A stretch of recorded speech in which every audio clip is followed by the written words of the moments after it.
유엔에서 트럼프가 연설을 했는데 네. 가장 강조한 건 기후변화는 가짜다. 재생에너지는 스캠이다. 네. 사기다. 트럼프는 참 좀 어떻게 보면 기후나 에너지에 있어서는 특이점이다. 인사할 시간도 많습니다. 여러분의 시간을 낭비해드릴 느리지만 쿨한 과학. 랩미팅입니다. 반갑습니다, 교수님들. 반갑습니다. KBS 쌤과 함께 출연하셔가지고 에너지 패권 전쟁에 대해서 이야기를 해주실 한국과학기술기획평가원의 김성규 박사님 모셨습니다. 우리나라 같은 경우는 되게 안정적으로 에너지가 공급되고 있는 것 같은데 진짜 대단한 인프라를 가지고 있기 때문이거든요. 본격적으로 우리나라 에너지 정책, 좋은 에너지 정책이란 무엇인가에 대해서 오늘 이야기를 한번 해보도록 하겠습니다. 제 소개를 해드리는 게 맞을 것 같아요. 맞아요. 세부 전공이 전력 경제라는 학문인데요. 전기라는 에너지의 하나의 일환을 어떻게 경제적으로 활용할 수 있을 것인가, 아니 반대로 구축할 수 있을 것인가, 정책을 어떻게 형성할 것인가를 고민하는 부분이고요. 전기 외에 화석연료나 그런 것들도 또 살펴봐야 되고, 큰 틀에서 가치 중립적으로 어떤 에너지를 어떻게 쓸 것인가를 계속 질문하는 훈련들을 했었고, 지금도 여러분한테 무언가 같이 고민을 해보자. 한번 오늘 시간에 좀 유의미한 질문들을 많이 만들었으면 좋겠습니다. 박사를 마치고 우리나라에서 실질적으로 전력을 생산하고 판매하고 전반적인 시스템을 운영하는 회사에 가서 실질적으로 뭐 하는지가 좀 궁금했거든요. 네. 그래서 한전에 갔고 본사에 있는 경영연구소를 아는 데서 전력산업에서의 미래에 대한 전략들을 수립하는 연구들을 진행을 했었고요. 최고 경영자들에게 전략을 수립하는 데 있어서의 미래 방향성을 제시하는 일들을 했었습니다. 최고 경영자들에게 사실 제가 지방이전 전문가거든요. 네. 그래서 삼성동에서 일을 하다가 나주로 이전을 했고, 좀 더 큰 틀에서 좀 봐야겠다. 과학기술 전체 영역에서의 에너지는 무엇일까? 이런 것들을 고민을 하게 됐고, 한국과학기술기획평가원은 우리나라 R&D 정책에 있어서 예산 수립의 근거가 되거나 정책의 근거가 되는 일들을 과기부랑 같이 만드는 기관이거든요. 네. 에너지와 관련된 정책을 수립하는 데 있어서 실질적으로 기여하기 위해서 노력하고 있습니다. 네. 원서를 읽다 보니까 700페이지 되는 책이 읽은 게 아까워서 번역을 한 책이 에너지 전환 전력산업의 미래입니다. 저거는 전문가들이 읽는 책이기 때문에 대중들은 정말 관심 있는 분들만 읽으면 좋을 책일 것 같고요. 지금 있는 키스텝으로 왔을 때 변화에 대해서 대중과 소통할 수 있는 책이 있으면 좋겠다라는 관심을 가지고 보다가 빌 게이츠가 자기 블로그에 그리드를 소개를 한 걸 보고 네. 바로 읽어봤죠. 인류학자가 전력산업 변화를 바라보는 그 관점이 되게 좋아서 그 부분을 같이 번역을 했고요. 기후변화가 됐든 아니면 인공지능 전쟁이 됐든 우리가 좀 주목해야 되는 그 분야가 뭐냐 라고 했을 때 점점 더 많은 에너지를 전기로 바꾸는 네. 전기화라는 그 부분에 관심을 갖고 최근에 모든 것을 전기화라는 책을 번역을 했고요. 지금 정책을 수립하시는 분들이 많이 읽고 있다라고 전달받았습니다. 네, 저 그리드하고 모든 것을 전기화하라는 베스트셀러예요. 그리드 같은 경우에도 빌 게이츠를 통해서 미국에서도 엄청나게 많은 인기를 끌었던 책이기 때문에 꼭 추천드리고 싶습니다. 에너지 정책을 한다고 했을 때 에너지를 바꿔야 된다라는 이야기들을 너무 많이 합니다. 맞아요. 네. 근데 뭐 트럼프는 화석연료를 회귀해서 뭐 드릴 베이비 드릴 해서 땅을 파서 석유를 더 뽑아 쓰자라고 얘기를 하는데 왜 자꾸 에너지를 바꿔야 되는지 이야기를 먼저 시작하면 좋을 것 같습니다. 네. 왼쪽은 미네랄인데요. 스타크래프트 세대죠. 무한맵은 있지만 네. 실세계에서 무한맵은 없잖아요. 네. 맞아요. 인류는 본질적으로 에너지가 고갈되는 미래에 대한 불안감이 있어 왔던 것 같습니다. 실질적으로 실현되거나 공포가 증폭했던 것이 73년과 79년에 있었던 두 오일. 차례 오일 쇼크가 있었고요. 그때 에너지 안보가 있었고 대체 에너지라는 이야기를 했습니다. 네. 화석연료가 고갈이 되면 얼터너티브 에너지라는 개념이 있었는데요. 90년대 교토협약, 2015년 파리 기후협약까지 기후변화가 우리 인류가 직면한 가장 큰 도전 과제이고 그 부분에서 에너지를 바꿔야 된다는 얘기가 있었고요. 네. 예전에는 고갈, 오일 피크에 대한 공포 때문에 대체 에너지를 만들어야 된다라는 개념이었다면 지금은 화석연료를 땅에 묻힌 채 냅두고 바꿔야 된다라는 절박함으로 좀 바뀌지 않았나라는 생각을 하게 됩니다. 오일 피크라는 게 3사 기술이 점점 발전을 하고 네. 경제적으로 팔 수 있는 그런 양들도 늘어나니까 보니까 수요와 공급을 했을 때 피크가 1950년대에는 뭐 2000년이면 온다라고 했는데 그 시점이 10년씩 계속 뒤로 미뤄지고 있는 그래프거든요. 석유는 우리가 맘대로 써도 되지 않느냐, 현생 인류는 괜찮은 거 아니냐, 그런 얘기가 나오고 있는 상황이긴 합니다. 북극이나 남극에 있는 빙하를 봤을 때 CO2의 농도나 80만 년 동안의 탄소 농도를 우리가 측정할 수 있게 되었잖아요. 네, 맞아요. 1850년부터 2020년대까지 보이는 평균 표면 온도 변화인데 뭔가 상승하고 있는 그 느낌이 다르다. 특히 1980년대부터 엄청나게 증가하기 시작했죠. 맞아. 글로벌의 어떤 전반적인 경제 흐름도 볼 수 있거든요. 네. 1, 2차 세계대전을 지난 인류가 80년대부터 냉전이 깨지면서 세계화를 외치기 시작하거든요. 네. 새로운 성장 동력을 찾게 되고 중국이라는 새로운 세계의 공장을 찾아가면서 에너지를 폭발적으로 쓰고 온도도 같이 오르는 부분인데 화석 연료를 1980년대부터 가파르게 써온 모습을 볼 수 있죠. 그렇네요. 와. 그 상관관계는 명확히 있다라고 보시면 될 것 같고 기후를 연구하시는 분들은 인과관계가 명확하다. 우리가 1850년대부터 1차 산업혁명부터의 석탄을 열심히 팠었고 거기에 있는 온실가스가 점점 대기의 농도가 높아지면서 기후 변화가 심각해지는 그런 상황이 왔다라는 부분이 과학적으로는 어느 정도 합의된 사실이다라고 볼 수 있을 것 같습니다. 네. 결국에는 대충 73% 정도가 온실가스 배출에서의 에너지가 차지하고 있다. 아. 우리가 먹고 마시고 이동하고 생활하고 있는 그 모든 영역에서 에너지를 쓰고 있기 때문에 결국에는 에너지를 바꾼다는 게 기후변화에선 가장 중요한 어떤 요소가 되니까 네. 탄소를 배출하지 않는 에너지로 바꿔야 되는 부분은 명확하게 우리의 인류의 도전 과제다라고 볼 수 있겠죠. 그러면 이러한 부분에서 바뀌어야 되긴 할 것 같은데 정책 관점에서 에너지의 특징이 뭘까? 정책을 하는 사람들은 에너지를 어떻게 바라볼까? 그렇죠. 라는 얘기를 드리고 싶습니다. 일반 사람들은 그냥 에너지를 단순히 소비하는, 그냥 꽂으면은 우리가 쓸 수 있는 거라고 생각하는데 거기까지 오기까지 정말 많은 것들이 필요하거든요. 일단 에너지는 인프라라는 게 있습니다. 국가가 구축한 거대한 공공시설이라는 부분이라고 볼 수 있을 것 같은데요. 에너지 인프라라는 것은 오랜 시간 동안 투자되고 되게 복잡하고 연결되어 있는 우리가 만든 거대한 기계장치라고 표현할 수 있을 것 같습니다. 네. 결국에는 에너지라는 정책의 특징이라고 한다면 시간이 많이 걸립니다. 계획만 10년 이상씩 수립하기도 하고요. 미래를 예측을 해야 되고 또 건설하는 부분도 되게 많이 걸립니다. 뭐 예를 들면 송전선을 만든다 라고 한다면 단순히 건설하는 기간만 한 5년에서 7년이 걸리고요. 그렇죠. 인허가 과정이나 여러 가지 사회적 갈등 문제까지 푼다고 하면 20년도 더 걸리기도 합니다. 원자력 발전소 같은 경우에는 물리적인 건설 기간이 뭐 7년에서 10년이라고 하지만 실질적으로 20년이 넘게 걸린 원자력 발전소도 존재합니다. 우리가 지금 쓰고 있는 에너지 인프라는 어떻게 보면은 50년 전 아니면은 30년 전에 정책하던 사람들이 계획한 그 모습일 수도 있고 지금 논의하고 있는 에너지 정책은 지금 당장 영향을 미치기보다는 10년, 20년 뒤의 미래 모습에서 영향을 미칠 수 있다라고 보시면 될 것 같습니다. 그렇게 하다 보니까 경로 의존성이라는 말을 합니다. 영어로 path dependence라고 나오고 카본 락킨이라는 그림은 탄소에 고착화됐다라는 네. 말인데요. 과거에 만든 시스템 위에서 한다는 거죠. 우리가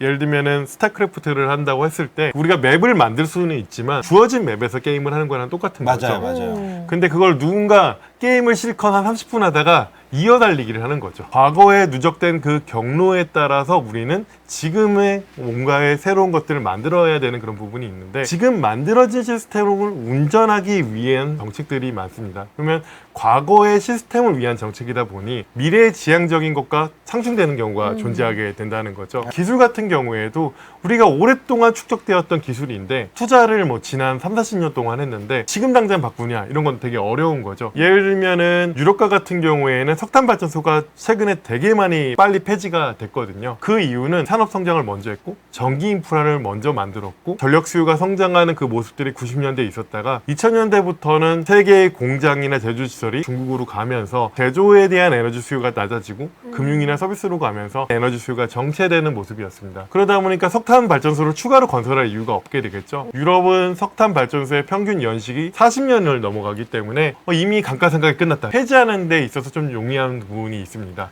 이해관계가 없는 거죠. 네, 지금 엔다핀 교수님이 원전은 정치와 밀접한 관련이 있는데 조금이라도 얘기하면 벤당하겠죠? 제가 얘기하고 싶은 것들이 이런 부분이거든요.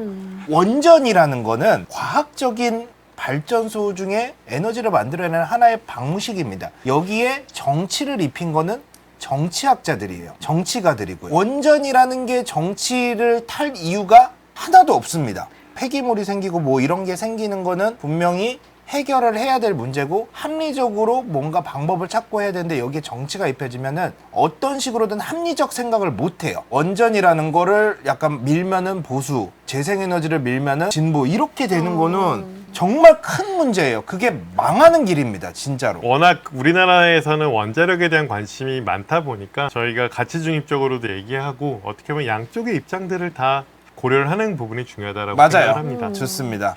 그리고 고착하다는 부분이 제가 아까 전에 제도, 기술을 말씀드렸는데 마지막으로 문화라고 하는 건데요. 그리드를 쓴 작가 베케가 한 네. 말을 인용을 한 부분인데 우리가 사용자로서의 그 쓰는 방식을 의미합니다. 그러니까 예를 들면은 여름철에 네. 네. 두꺼운 이불을 덮고 에어컨을 쓰면서 너무 쾌적하다 라고 하면 저같이 기후 문제와 에너지 문제를 고민하는 사람들 저거는 뭔가 제도를 잘못 만든 거다. 그렇죠. 왜냐면 그 사람이 나쁘다기보다는 사용의 패턴이라는 그 부분에서 어떻게 보면 너무나 페널티가 없는 그런 시스템이 문제라고 저는 생각을 하는 거죠. 네, 좋습니다. 그래서 예를 들면 우리가 강원도를 놀러 가게 되면 눈썰미가 좋으신 분들은 석탄 야적장이 있는 발전소가 최근에 지어진 거를 보게 됩니다. 전 봤습니다, 여기. 원래 강원도 같은 경우에 폐광 지역이고 경제를 활성화하는 그 목적도 있었고요. 당시에 석탄 발전소를 계획했을 때는 2011년에 네. 우리나라의 정전에 준하는 사고가 있었습니다. 그래요? V1호 순환정전이라고 하는데 그 이때 이제 느낀 게 운영의 예측에 어려움 때문에 발생한 정전일 수 있는데 네. 발전기 자체가 부족했다. 발전기를 많이 짓자. 라는 그때가 있었고 안정적인 발전기가 뭐가 있냐라고 하면 원자력과 석탄 발전소가 있는데 네. 석탄 발전소를 일단 많이 짓자라는 계획을 2011년에 수립을 했습니다. 네. 석탄 발전소가 2018년부터 공사를 했거든요. 네. 2023년에 준공을 해서 가동을 2024년에 하기 시작했는데 문제는 2020년 파리 기후 협약이 있었고 탄소를 가장 많이 배출하는 석탄 발전기가 강원도에 최신식으로 들어갔고 어떻게 보면 정책의 예측의 실패인 거죠. 환경 이슈가 어떻게 보면 빠졌죠, 거세졌고 그 당시에. 그 당시에는 우리가 전기 공급의 안전성, 에너지 보안, 안보적인 관점에서 투입을 했었는데 기후변화 대응 정도에서 부담이 됐었고 그다음에 두 번째로는 저거와 맞춰서 전력망 공급 계획을 같이 세웠는데 네. 전력망은 지연이 된 거예요. 민원이나 사회적 갈등 때문에. 그래서 사실상 기저발전기라는 것은 안정적인 공급원이기 때문에 일반적인 상황에서는 항상 100%의 전기 출력을 합니다. 대형 송전탑에 살면은 뭐 암 걸린다 이런 것들 때문에 맞아요. 얘기가 많잖아요. 그게 사회적 갈등이 생기잖아요. 근데 여러분들 안마 의자 쓰시잖아요. 네. 같은 논리로 안마 의자를 쓰면은 송전탑에서 네. 그 정도 떨어진 거리에서 위험하다라고 그러는데 안마 의자를 하루에 그걸 가지고 2시간을 쓰잖아요. 네. 약간 방사선에 피폭되는 수준입니다. 그렇게 되면 약간 그런 느낌이라고 보시면 됩니다. 결국에는 가동률이 20% 이하인 발전소가 됐고 여러 가지로 정책이 미스매치되는 그런 상황을 보여주는 부분이어서 어떻게 보면 과거의 예측, 그 다음에 그런 시스템 고착화가 돼서 이걸 어떻게 해야 될까라는 고민이 지금 되게 많이 되고 있는 발전기입니다. 특히 네. 우리나라가 2050년 탄소 중립을 선언한 상황인데 네. 수명이 2053년까지예요. 국가 정책 목표랑 좀 맞지 않은 그런 부분이어서 지금도 갈등이 있지만 앞으로도 많은 갈등이 있을 그런 부분들이 만들어졌다. 그 당시에는 진짜 환경 문제 그다음에 전력 공급에 대한 문제를 예측을 했으나 실패한 케이스라고 볼 수가 있는 거죠. 결국엔 돈이 어마어마하게 듭니다. 그리고 그 돈이 장기간 투자를 해야 됩니다. 발전소 같은 경우에는 1년, 2년 쓰려고 짓는 게 아니라 아까 전에 2053년까지 가동한다 그랬잖아요. 맞아요. 뭐 원자력 발전소 최신 짓는 건 60년도 더 쓴다라고 얘기를 하고요. 어떤 대규모 자본을 투자를 한 다음에 그 돈을 나눠서 받는 어떤 구조다 보니까 리스크도 크고 정책 변동에 따라서 돈을 못 볼 수도 있는 상황이 올 수 있기 때문에 그렇죠. 국가 정책에 대한 신뢰도 있어야 되는 그런 부분이라고 보시면 될 것 같습니다. 네. 그래서 한번 예시를 들어봤어요. 요즘 얼마나 큰 발전소들이 있냐라고 하면 그 중국의 공허 탈라탄 솔라파크, 그러니까 태양광 공원이 있는데 15.6기가와트 어마어마한 규모고요. 절반 정도 준공이 됐다라고 합니다. 2011년부터 계속 짓고 있는 거예요. 그런데 이 가격 보시면 아시지만 20조에서 한 30조 정도 투자가 되고요. 면적이 싱가포르 땅 정도 됩니다.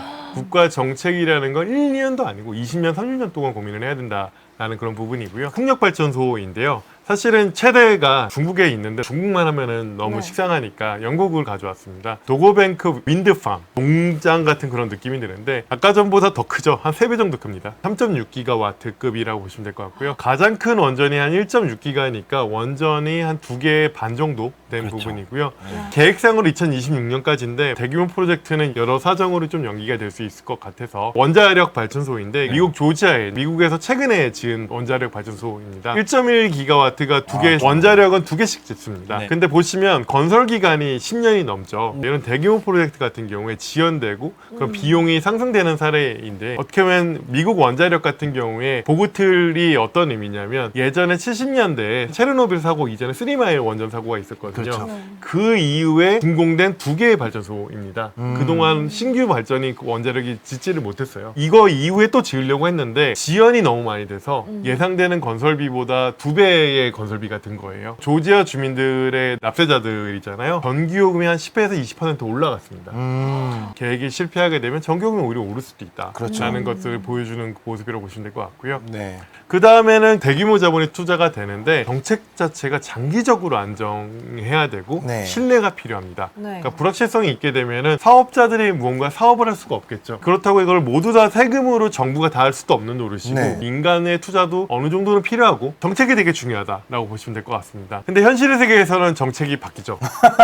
아, 저 아저씨. 사실은 트럼프가 그 정도로 정책을 뒤집을까? 왜냐면은 경로 의존성이 있고 바이든이 취했던 정책들이 트럼프 공화당 친화적인 주의 이익이 훨씬 더 많은 구조였거든요. 그렇죠. 이익이 서로 맞아 들어가면은 정책의 관성이라는 게 꽤 세서 가던 방향도 브레이크를 밟고 이렇게 다시 돌아오는데 시간이 걸리거든요. 네. 근데 이거를 그 브레이크를 밟고 이걸 들어서 이렇게 돌렸죠. 대단합니다. 그 유엔에서 트럼프가 연설을 했는데 네. 가장 강조한 건 기후변화는 가짜다. 재생에너지는 스캠이다. 네. 사기다. 이런 얘기를 하는 거 보면서 트럼프는 참 좀 어떻게 보면 기후나 에너지에 있어서는 특이점이다. 그 특이점이 지속될지 또 다른 방향을 만들지는 조금 더 지나간 다음에 살펴볼 필요가 있다라는 그렇죠. 생각을 하게 지금만 됩니다. 판단을 할 수가 없죠. 기후 관련 기관에서 바이든이 사퇴하지 않았을 때 그 예측을 한 건데요. 에너지 정책, 기후 정책이라는 그 부분은 정책의 힘이 되게 강하기 때문에 네. 누가 대통령이 되냐에 따라서 탄소 배출 곡선이 달라진다라는 네. 걸 얘기를 했고요. 원래 목표가 저 노란 선인 거죠? 네네. 네. 근데 저렇게 감축을 해야 되는데 바이든도 힘들었어. 정책을 펼쳤지만도 트럼프는 아예 안 줄죠. 에너지는 장기간이 필요하고 많은 돈이 필요하고 인프라인 건 알겠어. 그러면 좋은 에너지 정책은 무엇일까? 그렇죠. 이게 궁금해요. 좋은 정책을 찾아서인데 캠브리지 대학교에서 다양한 연구자들이 다양한 사례를 조사를 해서 우리가 좋은 에너지 정책에 대해서 한번 고민을 해보자라는 그 부분을 담았고요. 일단 돈이 중요하죠. 우리가 자본을 투자하고 누군가는 이득을 봐야 되고 소비자, 국민들도 수혜를 봐야 되니까 경제적 효율성이 되게 중요하고요. 에너지를 만드는 사람이 있고 에너지를 쓰는 사람이 있고 그쵸. 만드는 과정 속에서 이득을 보는 사람도 있지만 희생을 당하는 사람도 있고 그러한 균형을 어떻게 만들 것인가. 그리고 우리가 대체 에너지, 대한 에너지처럼 미네랄이 다 고갈될 수도 있고요. 에너지 안보 위기가 올 수도 있고 그렇죠. 그다음에 기후변화 위기가 더 심각해질 수 있기 때문에 어떤 미래, 지속 가능한 에너지 정책을 어떻게 만들 것인가. 그렇죠. 이런 부분도 고민을 할 수밖에 없을 것 같고요. 네. 제가 챗GPT로 했는데 이 그림이 하나의 어떤 문장들이거든요. 책에 있는 문장들을 제가 하나씩 땄는데 뭘 말하는 것 같나요? 사랑으로 돈을 감싼다? 약간 이성과 감정 아닐까요? 프롬프트입니다. 네. 좋은 에너지 정책은 안보, 경제성, 지속가능성이라는 에너지 트릴레마를 동시에 해결하면서 정의와 형평성을 소홀히 해서는 안 된다라는 말을 하는데요. 네. 근데 우리가 보통 딜레마라는 얘기를 하는데 네. 트릴레마라는 얘기는 익숙하지 않거든요. 그렇죠. 네. 트릴레마라는 건 세 가지를 의미합니다. 안보. 그러니까 안정적으로 공급받아야 된다. 네. 에너지가 없으면 당장 우리나라는 멈추겠죠. 그렇기 때문에 공급을 어떻게 안정적으로 확보할 것인가를 정부에서 고민을 해야 되죠. 근데 그게 너무 비싸요. 그러면 안 되겠죠. 적당한 가격을 가지고 있어야 되고 에너지 복지 차원에서 누구나 접근할 수 있는 에너지를 가져다 줘야겠죠. 네. 네. 예를 들면은 우리나라 같은 경우에는 인프라 투자를 너무나 누적해서 잘했기 때문에 어디에서든 전기를 쓸 수 있잖아요. 그렇죠. 그래서 네. 접근성이 좋은 나라라고 할 수 있겠죠. 근데 아프리카에 가면 정전도 많이 나고 전기도 없는 그런 국가들을 보면 우리가 접근성이 참 좋구나라는 그런 부분을 알 것 같고요. 그 다음은 지속 가능성이라는 세 가지 축을 의미합니다. 안정적 공급 얘기를 먼저 해보면요. 첫 번째 기사는 뭐냐면 러시아 우크라이나 전쟁이 터졌잖아요. 사실 유럽은 저렴한 파이프라인으로 오는 가스를 러시아로부터 많이 의존을 했습니다. 네. 그런 부분을 끊어버렸죠. 네. 러시아의 가스를 공급받지 못하는 유럽은 에너지 안보 위기가 왔겠죠. 네. 무언가 다시 써야 되는데 친환경 이미지로서의 실질적인 유럽의 리더였던 독일이 겨울을 어떻게 났냐라고 한다면 가장 더러운 화석연료를 돌아갔다. 네. 에너지 안보가 지금은 급하니까 독일이 잠시지만 화석연료를 더 많이 썼다라는 그 어쩔 수 부분에서 없는 상황이죠. 그렇다는 에너지 거죠. 크라이시스라고 나오잖아요. 네. 위기였죠. 반대로 말하면 전환이라는 부분이 안보에도 기여한다라는 그 부분일 수 있을 것 같은데요. 우리가 유럽 전체에서 볼 때 화석연료를 외부에서 수입해서 쓴다. 그러면 에너지 자립이라는 개념이 되게 중요하고 네. 에너지 자립은 재생에너지를 빠르게 전환하는 부분에서 올 수 있다. 그래서 다시 힘을 넣는다. 리뉴어블로 한다라는 의미에서 리파워 EU라는 정책을 해서 재생에너지 목표를 더 높이고 그 속도를 더 빠르게 하겠다라는 유럽 전체의 목표를 수립을 했습니다. 친환경 탄소 감축이라는 그런 목적도 있지만 어떻게 보면 에너지 안보적인 관점에서 유럽이 정책을 추진한 부분도 있다라고 네. 볼 수 있겠죠. 반대로 그 다음번을 얘기를 하면 경제 적정성이 되겠죠. 적정한 가격. 네. 그 부분도 왜 중요하냐라고 한다면 노란 조끼 운동이라는 게 있었습니다. 시작점이 유류세 인상이었습니다. 네. 기후변화 대응을 해야 되니까 유류세를 인상할게. 부자세는 감세하면서 서민들이 쓰는 에너지까지 오른다라고 하니까 그게 촉발을 해가지고 시민사회가 전체가 분노하는 그런 사태까지 간 거죠. 우리가 에너지 가격을 한다고 했을 때 어떻게 부담할 것인가, 어떻게 시장을 설계할 것인가 라는 그 부분인데 실패한 사례가 되겠죠. 네. 국민의 부담이 되는 상황 속에서 에너지 가격이 올리니까 수용성이 낮아지더라. 그런 부분을 볼 수 있겠죠. 안 쓸 수도 없고. 그다음에 지속 가능성인데 우리가 코로나 시점에서는 지속 가능성이라는 이슈가 정책에서 고려하는 최우선으로 올라왔었던 것 같습니다. 왜냐면 에너지에 있어서도 되게 특이한 일이었거든요. 네. 생산 활동도 멈추고 이동도 멈추고 에너지 수요가 떨어지니까 이제부터는 회복을 위해서 노력에 의해서 화석연료를 줄여보자. 그리고 일자리를 더 만들고 성장의 동력을 전환으로 가자라고 해서 그린 뉴딜, 그린 딜, 재생에너지나 에너지 전환이나 정책들이 논의가 많이 됐던 시점이 있었죠. 네. 이제 에너지 정의를 얘기를 하잖아요. 에너지 정책을 얘기할 때 에너지 정의라는 그 부분을 하는데 결국에는 세 가지 정의가 있다라고 얘기를 하더라고요. 첫 번째는 누가 돈을 내고 누가 혜택을 보느냐. 분배적 정의라는 부분이죠. 서울 사람들은 발전소가 어디 있는지 아시는 분은 없을 거예요. 거의 없을 거예요. 가장 유명한 건 서울화력발전소라고 해서 네. 마포, 당인리 옛날부터 있었던 발전이 있습니다. 근데 안보적으로도 되게 필요합니다. 네. 만약에 그런 전력망이라는 게 연결이 되어 있지만 수도권에 발전기가 없다면 공급 불가능한 상황이 왔을 때 최소한의 어떤 안보적인 부분도 필요하겠죠. 근데 서울은 사실은 전력 자립률이 10%가 안 돼요. 안 되죠.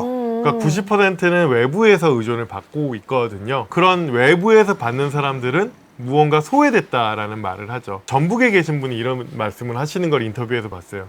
우리 지방에는 위로 지나간다. 내 머리 위로 송전탑은 지나가는데 우리는 얻는 게 없다. 일자리도 없고 지나만 간다.